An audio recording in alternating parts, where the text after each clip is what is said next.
Gestão ambiental. Recursos naturais são elementos essenciais à manutenção da vida humana, dos seres vivos em geral. Os recursos naturais podem ser classificados de duas maneiras. Os renováveis, aqueles que estão susceptíveis à renovação. A natureza recoloca no lugar após o uso, como é o caso, por exemplo, da água. E os não renováveis, como é o caso dos combustíveis fósseis, como o petróleo, o gás natural. Uma vez utilizado, a natureza não consegue recolocar novamente no lugar. Ou seja, eles não se recompõem na natureza. Os recursos naturais podem ser biológicos, de origem animal e vegetal, ou seja, a fauna e a flora.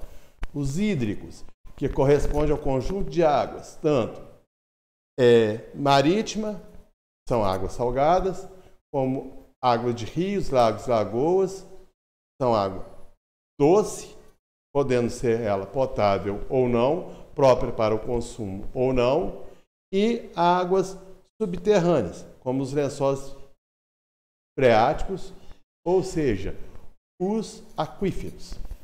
E os recursos minerais são os minérios como o ouro, o cobre, o zinco, o mercúrio, o ferro, o estanho, a bauxita, a cassiterita.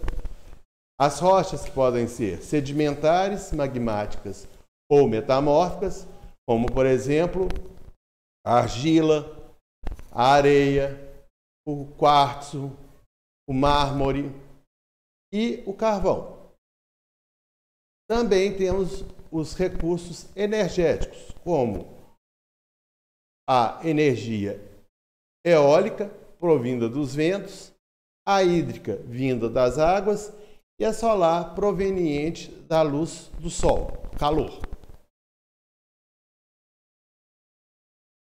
Podemos observar que nós temos nos recursos renováveis a denominação de energias alternativas e energias limpas. Energias alternativas são aquelas que o homem busca e que são capazes de substituir as energias não renováveis. E as energias limpas são aquelas que não poluem, não agridem o meio ambiente ou, quando ocorre, em uma pequena proporção. Degradação ambiental é a deteriorização do meio ambiente, é o esgotamento dos recursos, que são provocados geralmente pela ação do homem, de maneira indevida, de maneira desmedida da utilização dos recursos, o que provoca aí uma alteração indesejável e prejudicial à manutenção e à continuidade das atividades diárias do ser humano. Principais tipos de degradação: o desmatamento, que é provocado geralmente para a produção de áreas para pastagem ou edificações de construções civis nas cidades. As queimadas, que é danosa porque elimina o carbono através da fumaça e também retira da camada superficiais os agentes decompositores e diminuindo o volume de umidade do solo, que provoca aí no futuro um processo erosivo ou de desertificação, ou seja, a arenização do solo, a poluição atmosférica e das águas, como particulados como cloro, flúor, carbono, o dióxido e o monóxido de carbono, o lixo doméstico nas águas, o esgoto, tanto doméstico quanto industrial, resíduos, materiais que são descartados no leito dos rios, etc. O efeito estufa, que é um aquecimento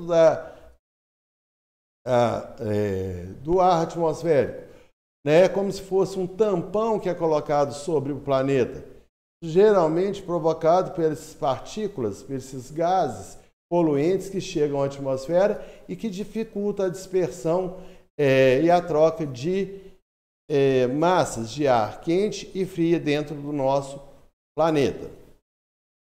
A erosão, como eu já havia falado, que conhecido popularmente como vossoroca ou esbarrancado, o solo fica pobre, descoberto, agentes externos como a água, como o vento, como o próprio homem, vai provocando ali a retirada de resíduos, partículas de solo, o que vai provocar aí a abertura de uma grande vala, de um grande buraco. A salinização, que é a acidez do solo ou das águas, entre outros fatores que ocorrem dentro do meio ambiente e que ocasiona tal degradação. A água, recurso de suma importância para o ser humano e para os seres vivos, como plantas e animais.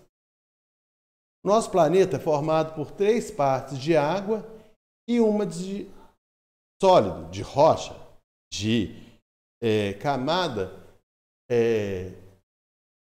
de solos. E nosso corpo também é formado por 70% de líquidos. É um recurso extremamente importante para a nossa manutenção. Ele aparece na sua forma incolor, não tem gosto e nem cheiro. Pode ser encontrado nos estados líquido, sólido e gasoso. É importante salientar que para a renovação da água é necessário que o ciclo hídrico aconteça com frequência. Como mostra o desenho, é um processo no qual ocorre a precipitação através da saturação e a condensação do vapor de água lá na atmosfera.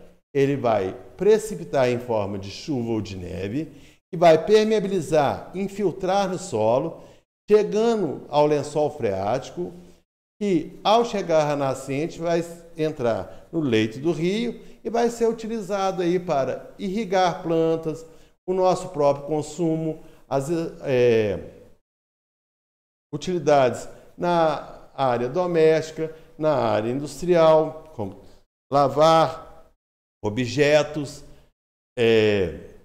tomar banho, roupas.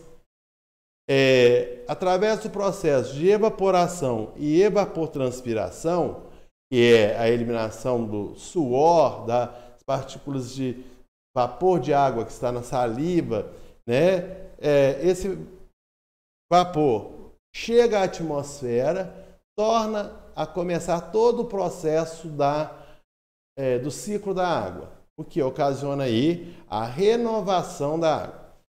Geralmente a gente fala que em 2050 alguns países já vão estar enfrentando problemas com a água. Na verdade, é a água potável, a água doce, que é considerada propícia para o consumo. Mas nós podemos reverter esse quadro utilizando de maneira consciente e dando oportunidade para que a água se renove, para que esse ciclo hídrico aconteça com frequência, renovando assim esse líquido de suma importância à nossa manutenção e sobrevivência. As águas subterrâneas, elas são denominadas de aquífero, um grande volume de água que ocupa áreas de vazios de formações geológicas. O Brasil possui os 2 maiores aquíferos do mundo, que é o aquífero Guarani, que está localizado na região centro-sul e países vizinhos, e o aquífero Alter do Chão, localizado no norte do Brasil. Outros aquíferos que merecem destaque é o aquífero Cabeças, na bacia sedimentar do rio Paranaíba, a Uruguaia Areado, na região sudeste, e o de Furnas, na região aí de Mato Grosso, Goiás, Minas Gerais. População ribeirinha são as pessoas que vivem à margem dos rios e buscam através do rio a sua sobrevivência, através da retirada de água para a irrigação da sua agricultura, para manter o gado manter o gado, né, utilizando aí para matar a sede do animal, a utilização da pesca, entre outros.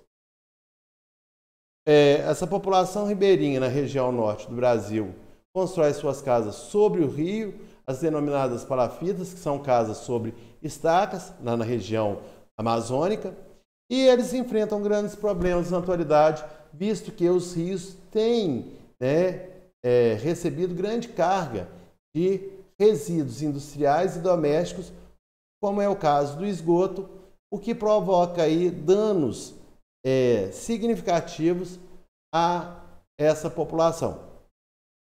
Também ocorre o assoreamento, que às vezes é ocasionado por desmoronamento das margens dos rios, devido à retirada aí das matas ciliares, que protege o rio, dá seguridade ao rio, retendo resíduos sólidos que poderiam chegar a seu leito, ou também através da mineração, que através da utilização da lavagem de cascalhos para retirar o minério, como por exemplo o ouro, vai levar esse resíduo para dentro do leito do rio, bem como a utilização do mercúrio, que é um mineral altamente danoso à vida, tanto do minerador quanto das pessoas que têm contato com ela, uma vez que elas estão presentes nessa água.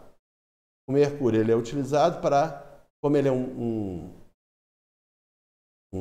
mineral pesado, ele retém o ouro, por exemplo, na bateia e deixando que a água leve esse cascalho. É importante produzir aí uma conscientização de como utilizar esses recursos para que essa população não enfrente problemas tão graves como os atuais. Dica para o consumo consciente de água. Evitar banhos longos é um bom exemplo. Não é a quantidade de tempo que favorece aí uma higienização do corpo adequada. A pessoa deve ensaboar, eliminar o excesso, o sabão. Não ficando uma grande quantidade de minutos debaixo da água que o seu corpo vai estar realmente limpo. Evitar usar a mangueira como fonte de jatos de água para fazer uma vassoura hidráulica. É necessário que a gente utilize aí, varrer, limpar o lixo para depois jogar a água, diminuindo aí o consumo da mesma. Organizar as louças para serem lavadas, ensaboando-as primeiro, utilizar a lavagem de roupa, o maior volume de roupa de uma vez só, para que o consumo de água seja reduzido. Lavar mão, escovar dente, fazer barba, você utiliza a água, fecha a torneira, faz o que precisa e depois enxaga.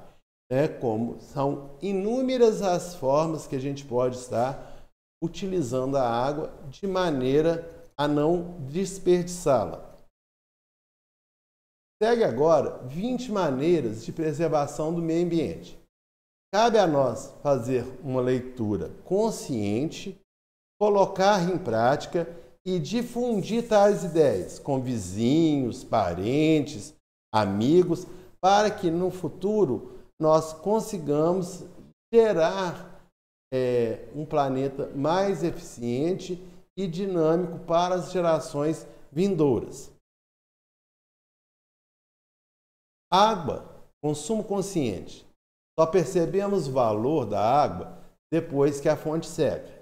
É um provérbio popular que nos remete à seguinte análise. Nós precisamos preservar a água para que nós consigamos dar continuidade à vida e fazer com que esse consumo consciente produza condição de uma melhor sociedade para que nós, agora, e as gerações futuras possam viver em cima do planeta de uma maneira bastante significativa e satisfatória. A água, ela é vital à manutenção da vida.